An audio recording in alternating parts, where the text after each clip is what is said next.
Bom dia, boa tarde, boa noite para você que está nos assistindo. Esse aqui é o Pode Ler, o seu podcast, videocast, tudocast, que traz sempre as entrevistas com os autores mais bacanas, que fazem os grandes livros deste país.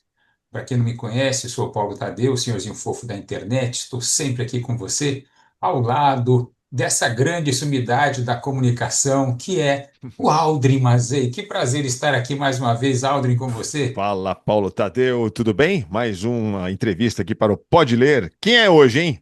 Quem é? Hoje nós vamos falar de um assunto um pouco mais pesado, mas muito importante. Nós vamos conversar agora com a Andréa Cordoniz, que ela é psicóloga e ela tem psicóloga, palestrante, ela tem uma empresa de aprendizagem, enfim, ela é autora de 16 livros, no caso 17 agora com esse que ela está lançando. Então ela tem uma experiência muito interessante e ela veio estar aqui. Deixa eu ver, onde que ela está? Já Oi, estou Estou aqui. Andréa. Tu- Opa, Tudo Olá, bem aí? André. tudo tranquilo. Ótimo estar aqui com vocês hoje. Muito obrigado, Andréia.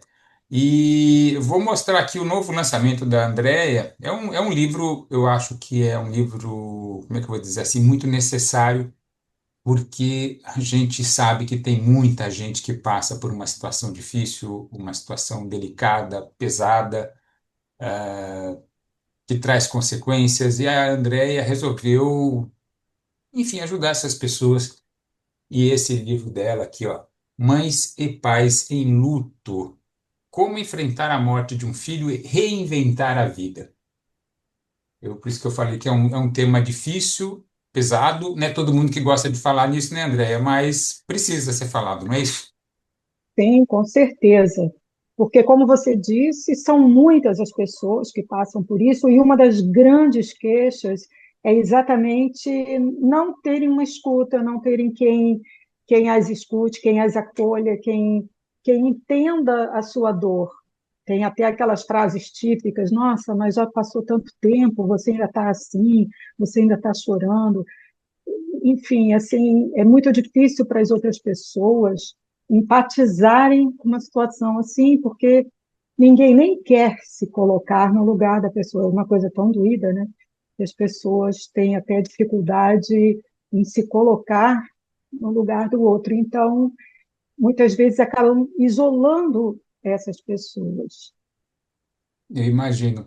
E eu creio que seja um momento mais difícil até do que em outras ocasiões, né? Porque eu acho que é aquela coisa que a gente sempre comenta, né? Meio que foge da ordem natural dos acontecimentos, né? Uma coisa é você estar preparado a saber que um pai, uma mãe, um tio, um avô, um dia vai chegar a hora dele, a gente sofre com isso, né? Não tem como não sofrer, né? Com a morte de um ente querido. Porém, o reverso, um filho, é uma coisa que você espera que ele esteja. Você espera que você vá primeiro, né? E que ele vá depois. Então, eu creio que seja uma dor muito mais difícil. E eu creio que as pessoas não estejam, não tem talvez tanta gente preparada para lidar com essa dor. Eu imagino isso, né? Sim, Falar com de luto com certeza. psicólogo é uma coisa, de alguém que já se foi. Agora, alguém que você não imagina que se vá.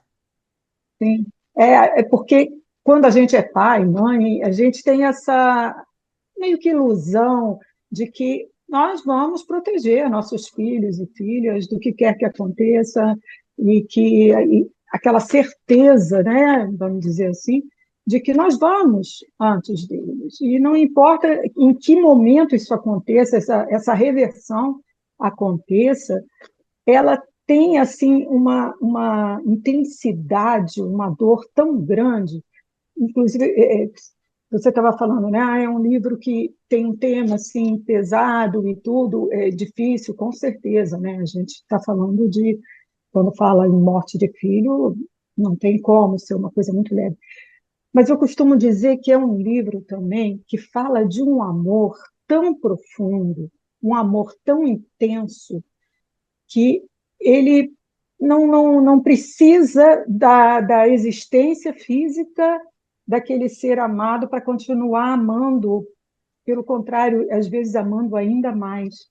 Então, é um livro que também fala desse amor muito grande, porque em cada um dos depoimentos que eu entrevistei dezenas e dezenas de pessoas, de pais e de mães que perderam seus filhos, e ficou tão evidente a força desse amor, um amor que a gente até já fala, é incondicional, né? Muito usual a gente ouvir isso. Mas quando a gente conversa com um pai ou com uma mãe que perdeu seu filho, aí você vê a força que esse amor, a profundidade que esse amor de fato tem. E isso, assim, eu entrevistei pessoas desde que meses de perda de um filho até muitos anos, muitos anos. E o sentimento era o mesmo, o amor era o mesmo, talvez ainda maior. Então, também fala muito de amor, né? Isso é muito Ô, forte, André, né? Oi.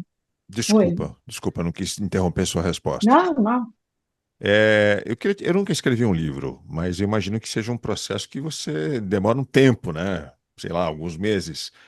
É, e você escolheu um tema doloroso, né? Como é que foi a tua decisão de embarcar numa jornada de conviver meses com esse tema, né? Tão doloroso? Por que você decidiu escrever esse livro? Olha, meses não, foram mais de 4 anos. Caramba! Porque além de ele ser pesado, ele não é daqueles livros que você senta diante do computador, escreve, escreve, escreve, aí não está inspirado, não para um pouco. Não, ele exigiu muito. Inclusive, vários amigos meus falavam: Andréia, você acha legal? Isso está te fazendo bem? E demorou também, porque desde o começo, inclusive,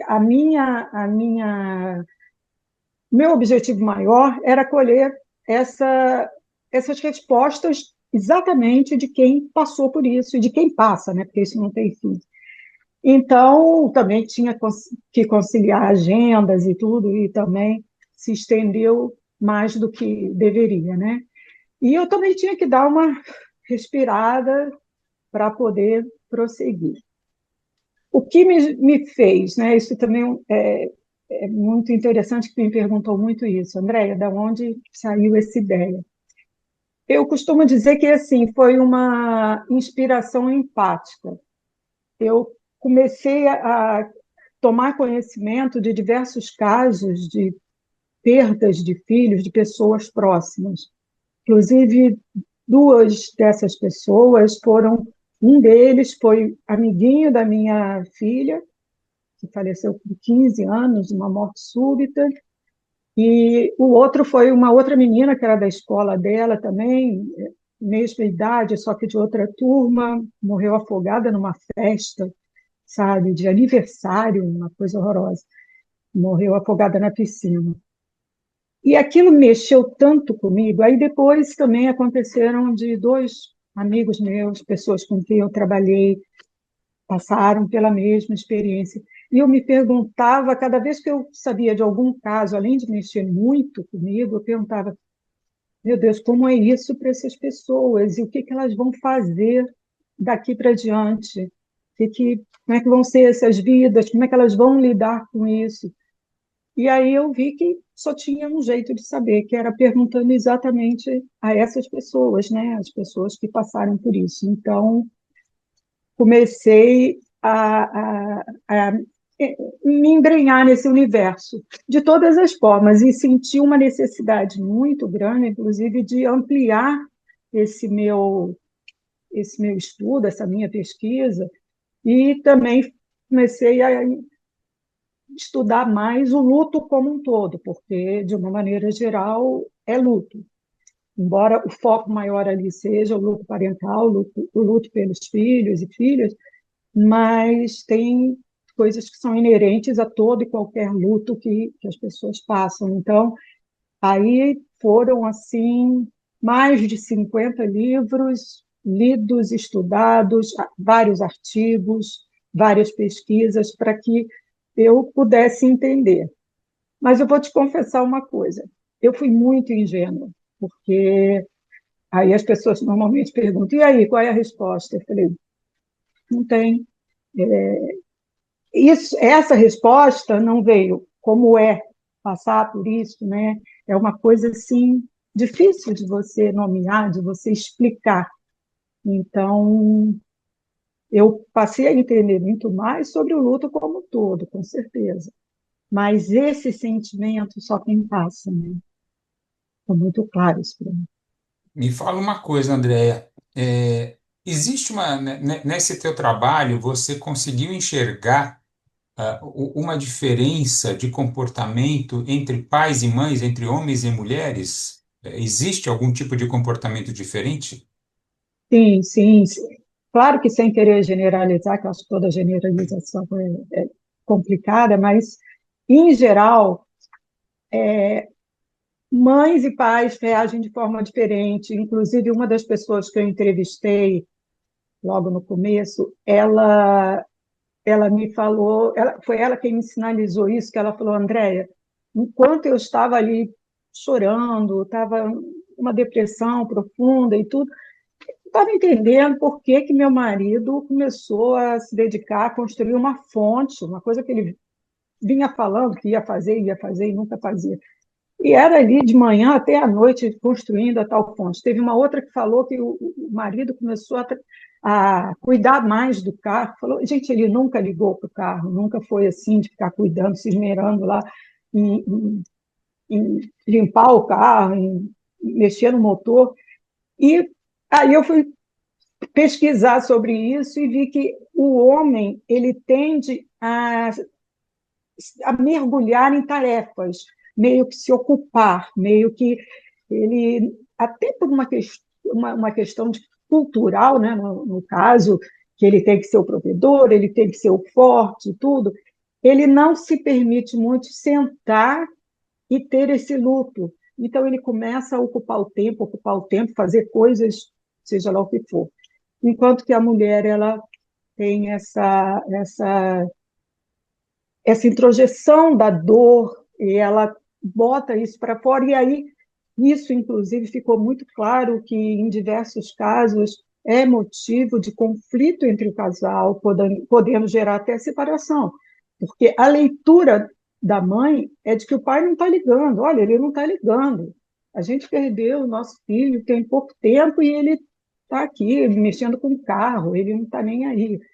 E o pai, por sua vez, falou assim: gente, a gente precisa fazer alguma coisa, não pode ficar sentada no sofá chorando. Então, isso pode gerar um conflito muito grande. Isso também foi uma surpresa para mim, né? Claro que eu sabia que o homem tem essa postura de se segurar mais, mas eu não imaginava essa coisa do ter que fazer, de ter que, sabe, se ocupar.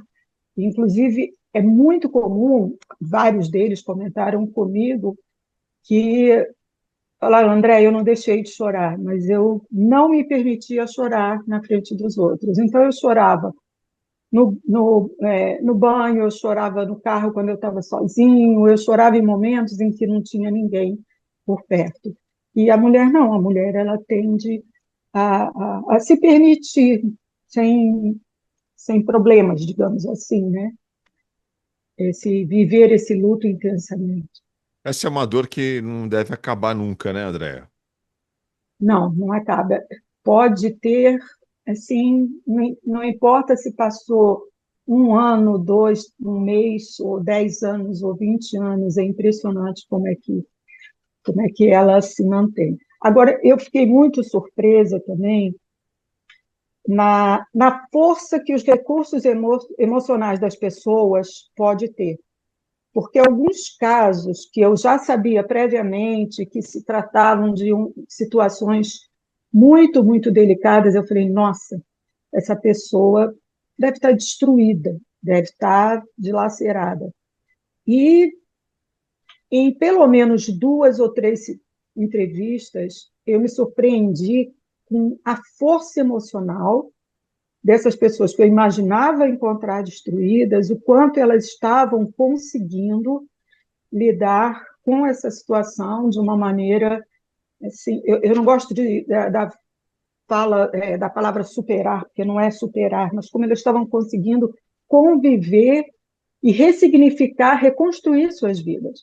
inclusive muitas vezes dizendo que era exatamente por amor ao filho ou à filha. Uma delas até disse assim: olha, meu filho amava viver, amava ter o dia a dia, poder fazer as coisas, poder viajar, poder. Ele amava tudo isso. E eu tenho a obrigação de, já que eu estou aqui, que eu permaneço viva, até por ele, eu tenho que continuar vivendo intensamente, não ficar deixando, né? Então, é interessante como é que não é o tempo que dá essa. Claro que o tempo ameniza muito, porque no começo até os sintomas são de toda a ordem que você possa imaginar, tanto emocional quanto físico, inclusive pessoas que vão parar no hospital julgando que estão tendo um infarto, que estão tendo um problema sério de coração, e no fundo aí vai se ver, é tudo emocional. Então, assim, é desde problemas físicos, emocionais e questionamentos em relação à religião, então mexe com essa parte espiritual também. Então, no começo é uma loucura, é muito comum, inclusive, as falas, né, em que, Andréia, me deu um apagão, eu não lembro, tem partes ali do momento em que eu soube da morte do meu filho ou da minha filha que eu não tenho a menor ideia do que aconteceu. Todo mundo disse que eu fiz isso, eu fiz aquilo, mas eu não tenho a menor ideia. Você vê o nível assim a força que isso tem, né, para a pessoa, né? É uma dissociação total da realidade, até, que é um mecanismo de defesa, ainda bem que tem, porque o mecanismo de defesa é mais ou menos como um para-choque, né, Ô, que André, evita que você desabe de vez, né? desculpa, Paulo, é você, né? Você quer perguntar? Não, Não, pode falar, pode falar. Ah, ela estava contando, eu queria saber dela qual foi a história que mais mexeu com você, que mais te impactou, aquela que você teve que dar um tempo para continuar o trabalho porque ela te abalou demais. Teve alguma assim que você lembra? tem algumas, algumas. E uma delas, até uma pessoa que eu conhecia, porque eu cheguei a conhecer num trabalho que nós fazíamos de voluntariado do Make-A-Wish Brasil, e, e foi uma coisa muito forte, porque ela, nessa reunião em que nós nos apresentamos, ela foi a única que pegou na hora o celular, mostrou o marido, mostrou o filho, que era pequeno e tal, um amor, uma força, falando assim deles, que eu cheguei em casa e comentei até com meu marido, eu falei, nossa, que coisa linda, sabe? Eu achei tão bonito ela fazer aquilo, tem um amor tão grande e tal.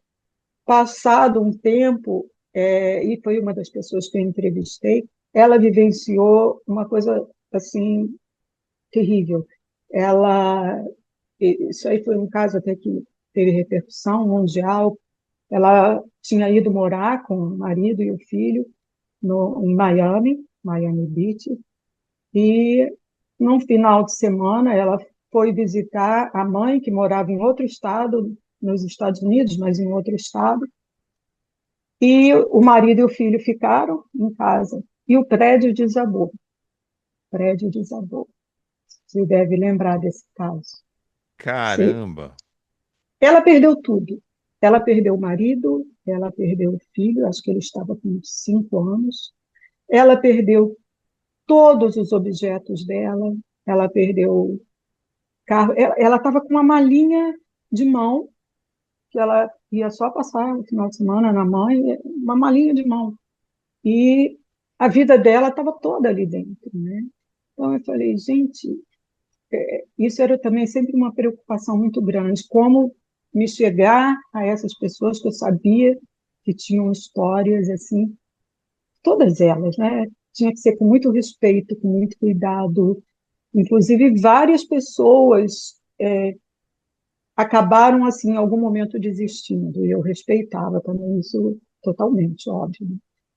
Essa pessoa, não, a Raquel, essa do edifício,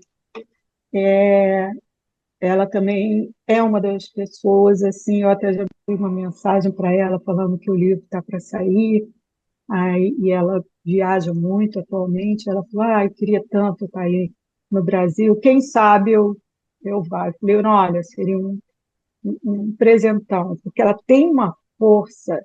Eu falo, Raquel, você me inspira muito, porque, nossa, e foi um caso assim muito, muito sério. E a outra também que me marcou muito e que agora está até tendo uma projeção muito grande por conta de um outro caso que ocorreu depois de eu já ter terminado o livro, foi aquele caso do cara que matou os filhos e se matou agora recentemente.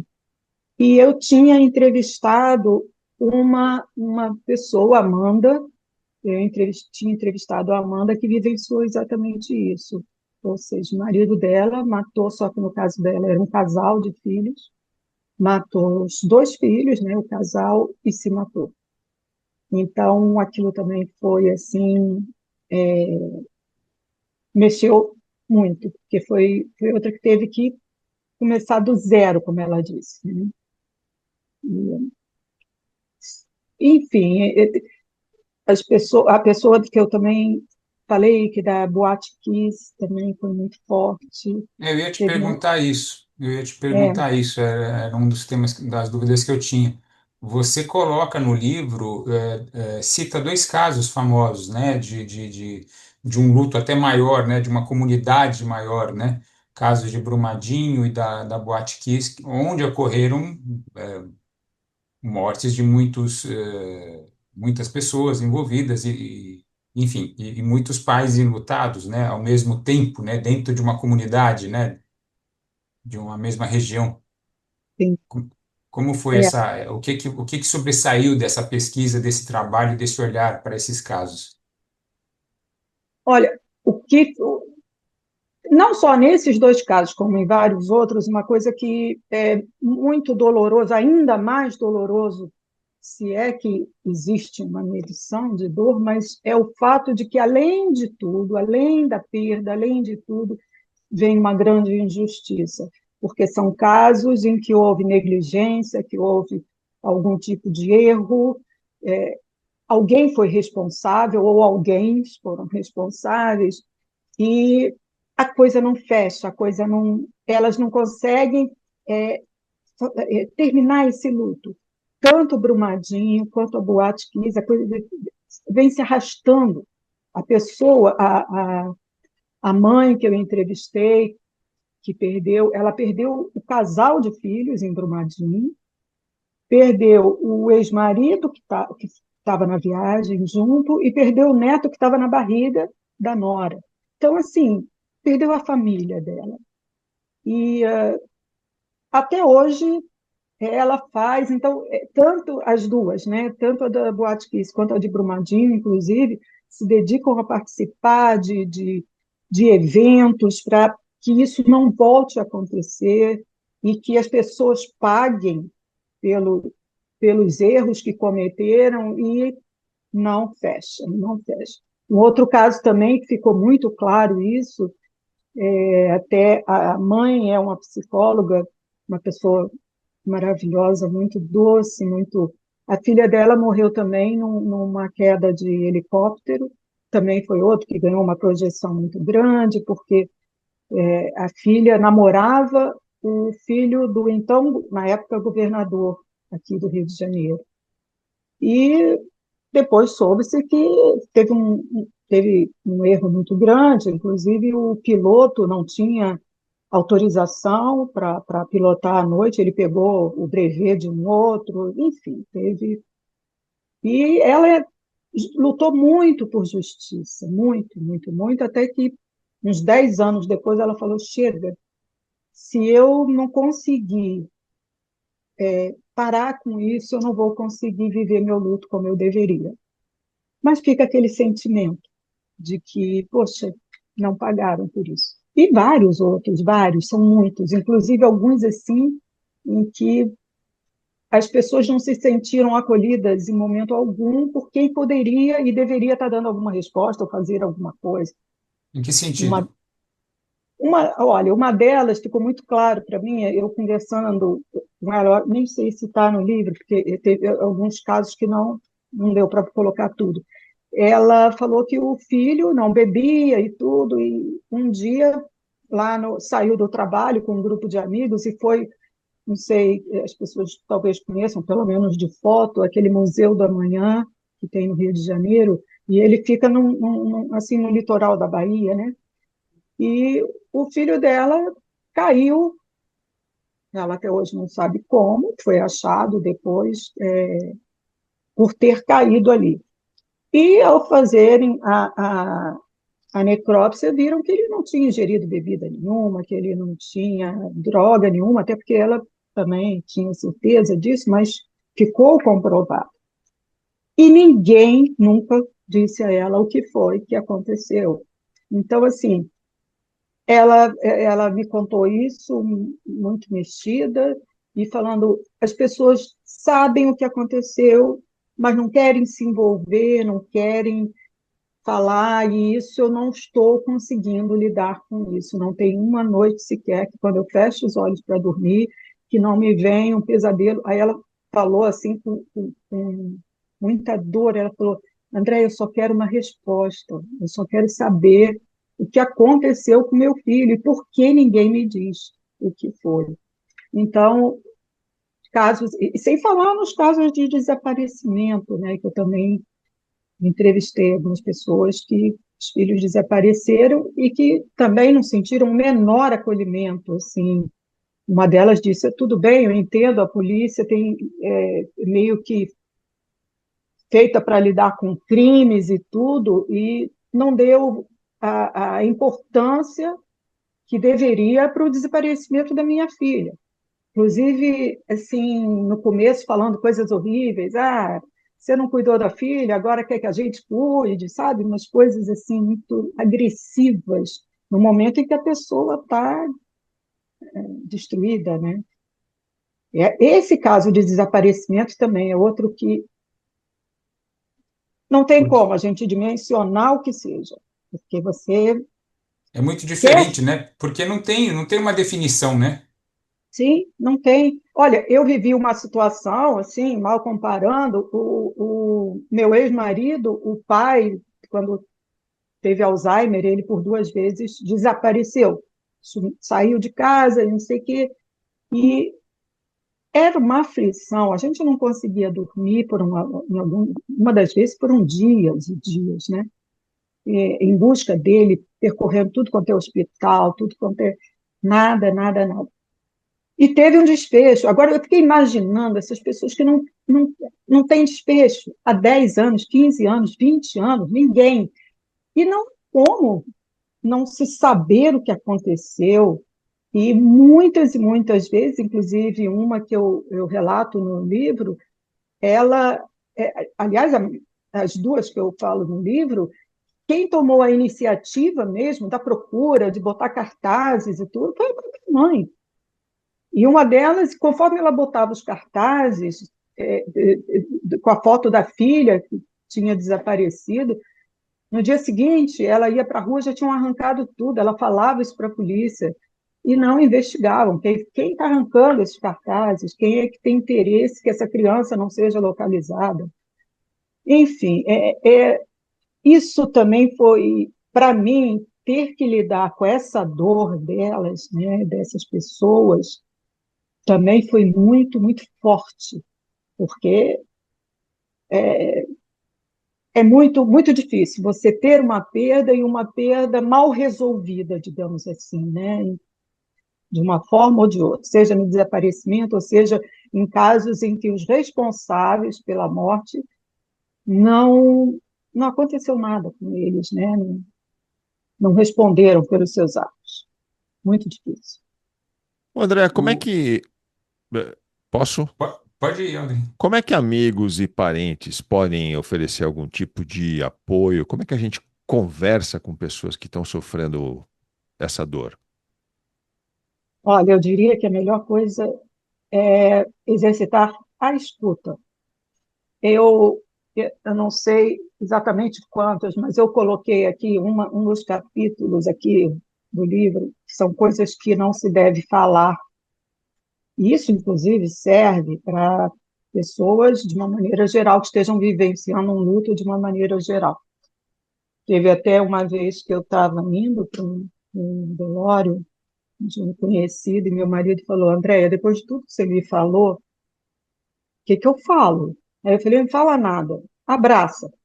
Se a pessoa falar, porque eu tenho certeza que você, eu sei que eu já falei coisas que as pessoas, nas entrevistas é que eu vi que as pessoas odiaram ter escutado aquilo ali. E eu não tinha noção. Eu falei, nem todo mundo fala por maldade, pelo contrário. Tem gente que fala porque não tem noção, meio sem noção, né? Como, por exemplo, pessoas que perdem filho muito cedo, ou na gestação, ou logo depois do nascimento, é muito comum falas do tipo: ah, mas você é nova, você pode ter outros filhos. Ah, mas Deus há de te dar outros filhos, e coisas do gênero. Teve uma, e todas, eu não sei, não lembro agora exatamente, mas são muitas as frases que foram, que eu mencionei no livro, que são inadequadas de alguma forma, todas, sem exceção, me foram ditas por pessoas que passaram por isso. E algumas até por maldade, crueldade, né? Isso aí, uma delas, inclusive, que me chamou a atenção, eu fiquei muito chocada daquele no acontecimento da Boate Kiss, de um pastor que, teoricamente, é uma pessoa, um líder espiritual, que deveria estar prestando acolhimento e tudo, e acusou a mãe de. Falou: você não soube educar seu filho, se você tivesse educado, ele não estaria na boate, ele estaria numa igreja. Se ele estivesse numa igreja, ele não teria morrido.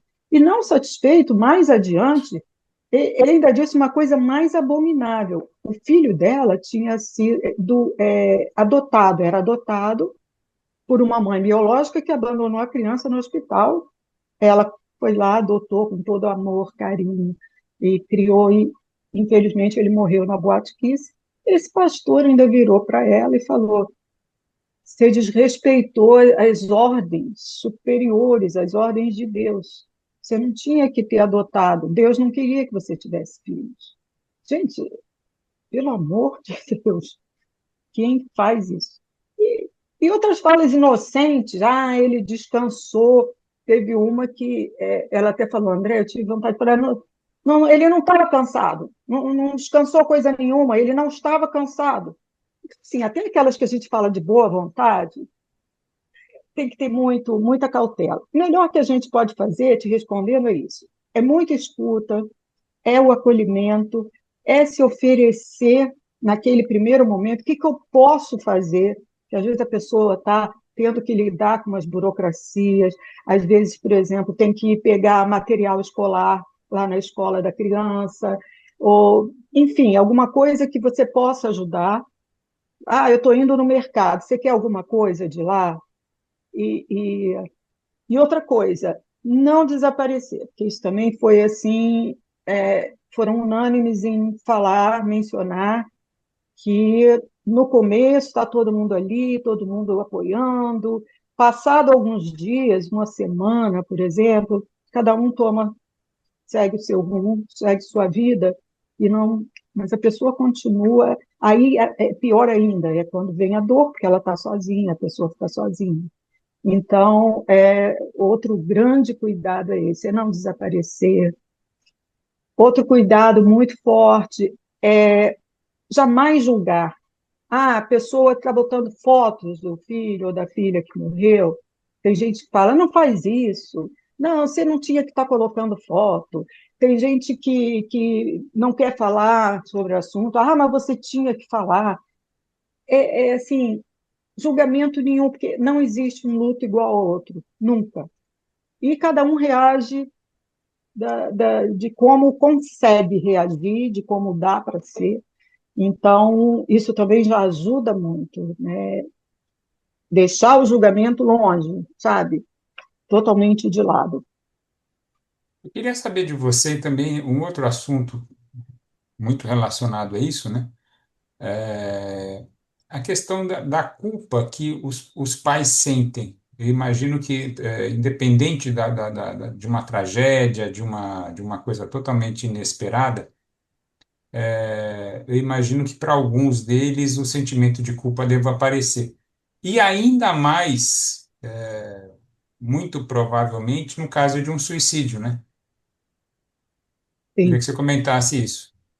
sim, Desculpa, é André, se você sim. puder responder em 2 minutos, você ajuda a gente, porque vai acabar o tempo aqui. Vamos refazer então, gerar outro link e fazer de novo? Para fazer outro link vai demorar alguns minutos, por isso que eu estou avisando. Aí tem um break de 7 minutos aí para a gente gerar outro link, que é uma exigência do Zoom.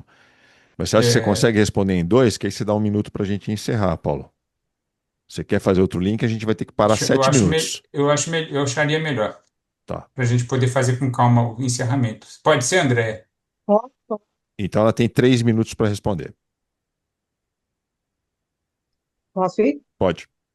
Ah, sim, a culpa está muito presente em diversos casos. É o famoso e se eu não tivesse permitido que meu filho saísse naquele dia? E se eu não tivesse dado aquela moto? E se eu tivesse.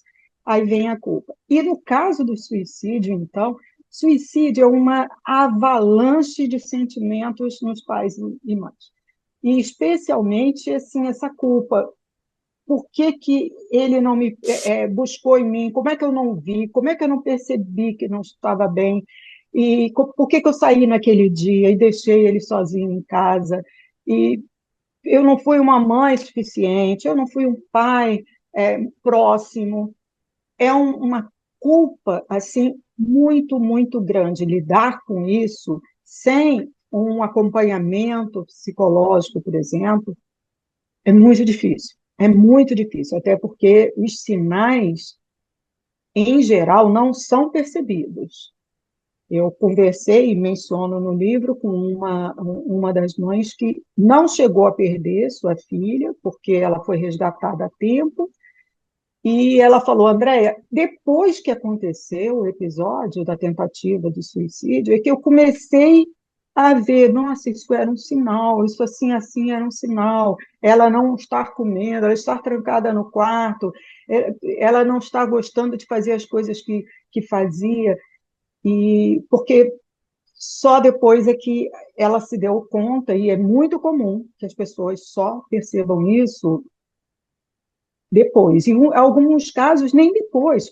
Ficam remoendo, refazendo os dias anteriores, os meses anteriores da morte do filho por suicídio, e ficam. Eu não entendo até hoje o que aconteceu. Não faz sentido para mim. Ele estava ótimo, ela estava bem, ela estava no melhor momento da vida. Então, a culpa vem de uma forma assim avassaladora. É muito difícil trabalhar essa culpa sozinho, se não tiver um acompanhamento psicológico. Ô, Andréia, então, para a gente fazer aqui um encerramento, qual conselho que você dá para reinventar a vida? Existe algum conselho? Porque o livro, o subtítulo do livro, você fala, né? Como enfrentar a morte de um filho e reinventar a vida. Tem algum conselho que você possa dar para quem passa por isso? É, né? Acho que muito tem que ser feita a leitura do livro, é o que você falou, cada um tem um luto, tem uma forma de viver esse luto. Mas se você pudesse dar de um conselho geral assim, o que que seria isso? Olha, Paula, a primeira coisa é se permitir viver o luto, porque muitos ficam, além do luto, começam a lutar contra o luto, né? Fica, não, eu não posso ficar assim. Se permitir, se você está com vontade de chorar, chora, não importa se você é homem, se é mulher. Se você está com vontade de de ficar um pouco quieto, de se isolar um pouco, enfim, você permitir, porque essa coisa de que não existe um luto igual ao outro é a maior verdade. Algumas pessoas começam, por exemplo, querem ir visitar o filho ou a filha no cemitério, fazer alguma homenagem, outros não conseguem. Algumas pessoas, no mesmo dia, querem se desvencilhar de o- todos os os objetos da pessoa, as roupas e tudo, porque não conseguem olhar para aquilo. Outras, ao contrário, não mexem em absolutamente nada. Então, assim, se respeitar muito. E sempre que possível, conforme o tempo for assim passando e as coisas forem perdendo a intensidade, essa dor não seja mais tão intensa como no começo, buscar algumas formas de lidar com isso. E uma das que eu vi que é muito consistente para grande parte é, por exemplo, se voltar para alguma atuação voluntária, seja de que não tenha nada a ver relacionada com a morte do filho ou da filha, ou que seja relacionada. Por exemplo, até um pai que eu entrevistei, que a filha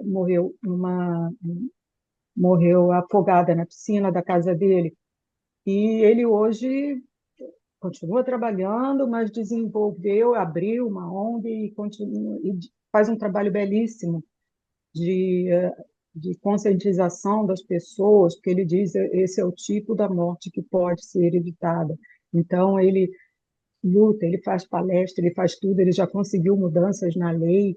Então, se dedicar a alguma coisa, seja ela relacionada ou não à morte dos filhos, costuma ser muito bom. E, sem sombra de dúvidas, um bom acompanhamento psicoterápico. Aí eu faço uma, uma, uma ressalva de que busque profissionais competentes, existem inclusive psicólogos especializados em luto, em terapia do luto, porque hoje em dia está difícil, né? A gente vê umas pessoas que se dizem, inclusive, terapeutas, sei lá mais o quê, e não são. Então, assim, mas que busque, porque é muito difícil lidar com isso sozinha e a pessoa acaba se cobrando muito e se desgastando, porque não tem o mesmo resultado, né? A pior Muito bom. coisa que a pessoa pode fazer é ficar sozinha, né? Se isolar, né? É, por muito tempo, sim. Agora, no início, tem, pode ser que seja até uma necessidade até física, Entendi. de ficar na sua cama, porque é difícil levantar, é difícil pensar em tomar um banho, é difícil. Claro que se isso se estender, tem que acender aí um alerta muito forte. A pessoa pode estar entrando num processo depressivo, porque é diferente a depressão relacionada à morte de alguém que a gente perde, é natural. É diferente de uma depressão doença, uma coisa crônica, uma coisa maior. No começo, é natural que a pessoa tenha, inclusive, todos os sintomas de uma depressão doença. Só que isso aos poucos vai melhorando. Mas pode não melhorar, aquilo ali pode ser um gatilho para a pessoa desenvolver mesmo a doença. Então, no começo, ela pode precisar disso, seja ela ou ele, um isolamento e até para poder digerir isso tudo, né? Inclusive, é interessante a coisa de você se respeitar. Uma das mães que eu conversei, que foi também uma situação horrorosa, que o filho morreu afogado num balde, uma coisa muito triste, muito Nossa. complicada. E ela falou, Andréia, depois que tudo passou e eu enterrei meu filho, eu passei alguns dias sentada no lugar onde eu estava, quando eu vi a situação, né, aquela cena, rezando para Deus trazer meu filho de volta. E eu achava que aquilo era possível. Então, assim, imagina chegar para uma mãe nesse momento e dizer: para com isso, que besteira, isso não acontece, não existe. Não há muito como, né? Então, ela precisou fazer isso até que ela disse: isso não vai acontecer. Ela precisou desse tempo para ela. Isso não tem volta. Que, aliás, é um grande sentimento que muitos alimentam.